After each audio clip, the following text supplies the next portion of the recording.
예, 안녕하세요. 반갑다 경제야. 이번에는 일자리, 특히 이제 젊은 분들하고 나이 드신 분들의 어떤 일자리 문제와 관련해서 많은 사람들이 관심이 많은데 일자리 문제에 대해서 한번 얘기를 해보겠습니다. 경제라고 하는 것이 앞에 이제 유튜브 때 말씀을 드렸던 것처럼 다양한 사람들이 시장을 통해서 관계를 형성하는 것이다. 이렇게 말씀을 드렸고요. 그 일자리라고 하는 것도 같은 맥락에서 좀 살펴볼 수 있습니다. 일자리라고 하는 것은 일자리를 구하는 사람들, 그림에서 보면은 실업자가 될 수도 있고 근로자가 될 수도 있고 이런 사람들이 일단은 있어야 되고요. 그 다음에 상대편의 사람도 있습니다. 그러니까 이 고용을 하려는 사람들, 기업주라고 하는 사람들, 경영자 이런 사람들의 어떤 사람이 같이 이제 참여를 하는 거고요. 그 다음에 일자리가 이제 주고받는 시장이라는 것이 있습니다.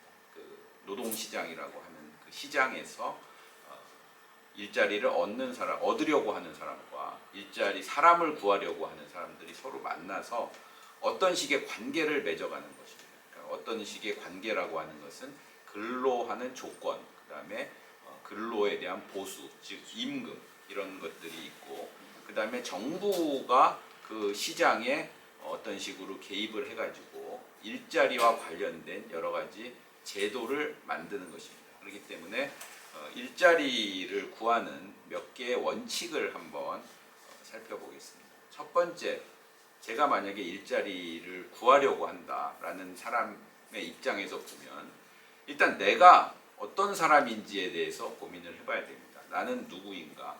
나는 어떤 일을 잘하고 어느 정도의 보수를 받아야 되고, 그 다음에 그 보수를 받았을 때 그 보수로 뭔가를 하고 싶은 사람인지, 거기에 대해서 좀 한번 생각을 다시 한번 정리를 해볼 필요가 있다. 이게 과연 이제 일자리를 구하려고 할 때 어떤 목표 설정과 관련된 부분이고,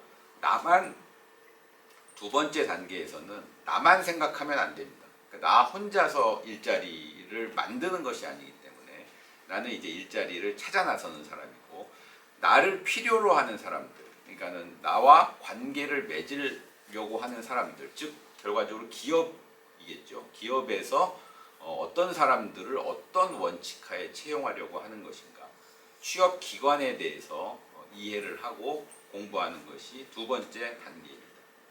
그 다음에 세 번째는 내가 참여하고 상대방이 참여하는 그 시장이 어떤 지금 상태인지, 그리고 그 시장에 대해서 정부가 어떤 식으로 개입을 해서 취업과 관련된 제도를 만드는지, 여기에 대한 이해도 반드시 있어야 되고요.